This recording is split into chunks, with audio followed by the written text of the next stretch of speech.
جیسی کرنی ویسی بھرنی۔ ایک بادشاہ بہت ظالم اور جابر تھا۔ اس کی ہیبت کے قصے سارے ملک میں مشہور تھے۔ لوگ اس سے نفرت کرتے تھے اور اس کا نام آتے ہی لوگ کانپنے لگتے تھے۔ ایک دن جانے کیا ہوا، بادشاہ نے سارے شہر کو مدعو کیا کہ ایک اہم اعلان کرنا ہے۔ جب سب لوگ جمع ہو گئے تو بادشاہ نے اعلان کیا کہ میں آپ کا شہنشاہ آج آپ ساری رعایا کی موجودگی میں وعدہ کرتا ہوں کہ آج کے بعد کبھی کسی کے ساتھ ناانصافی اور سختی نہیں کروں گا، اور میرا وتیرہ صرف شفقت اور نرمی ہوگی۔ تاریخ کے پنوں میں میرا نام سب سے نرم دل بادشاہوں میں شمار کیا جائے گا۔ سب لوگ بہت حیران ہوئے کہ شاید بادشاہ سے ٹھا گیا ہے، اس کو کیا ہو چلا ہے۔ خیر، سب نے سوچا کہ بس ایسے ہی بول رہا ہے، وقت بتائے گا کہ یہ بدلا ہے کہ نہیں۔ بادشاہ دراصل بالکل بدل گیا تھا اور ساری عوام اس سے نہایت خوش اور مطمئن تھی۔ کئی مہینے بادشاہ اسی طرح رہا۔ وزیر سے صبر نہ ہوا اور ایک دن ہمت کر کے بادشاہ سے پوچھا، اے بادشاہ، آخر کس وجہ سے آپ کا دل بدل گیا؟ بادشاہ بولا، کچھ دن پہلے کی بات ہے، میں جنگل میں جا رہا تھا، میری نظر ایک لومڑی پر پڑی۔ وہ بیچاری بھاگ رہی تھی، اس کے پیچھے ایک بڑا سا کتا لگا ہوا تھا۔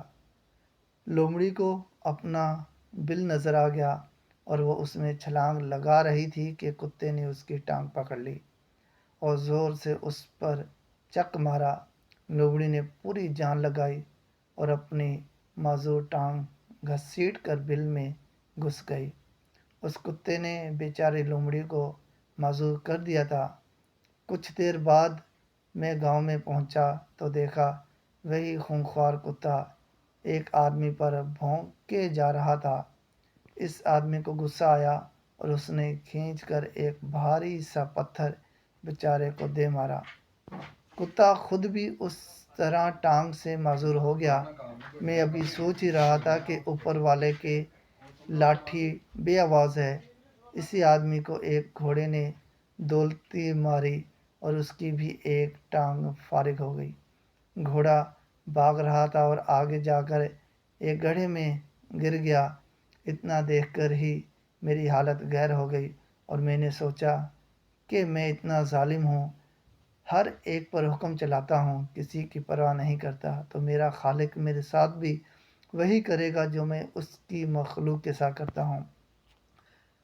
تو ایک ہی ترکیب سجھائی دی کہ کیوں نہ میں اپنی رعایا کے ساتھ اچھا ہو جاؤں تاکہ میرے ساتھ بھی اچھا ہو۔ بس اتنی سی بات تھی۔ وزیر ایک عیار اور مکار آدمی تھا۔ بادشاہ کی کہانی سن کر بھی اس کا دل ناپسندیدہ بے حس آدمی ادھر سے اٹھا اور دل میں سوچا کہ بادشاہ فارغ ہو گیا ہے، یہی وجہ ہے کہ میں اس کا تخت ہتھیار لوں۔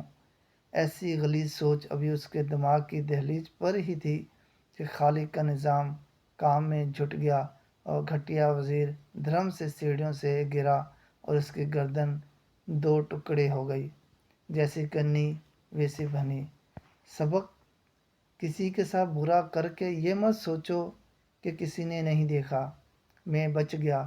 جو دیکھ رہا ہے، جب وہ پکڑ کرتا ہے تو بڑے سے بڑا شیطان گھٹنے ٹیک دیتا ہے۔ اچھا کرو اور صلح کی امید لوگوں سے مت رکھو، برا کرو تو یاد رکھو کہ اب کہیں زمین پناہ نہیں دے گی، اور پھر چھپ کر اپنے گناہوں کا خمیازہ بھگتو۔ بہترین حکمت عملی: نہ برا سوچو نہ برا کرو۔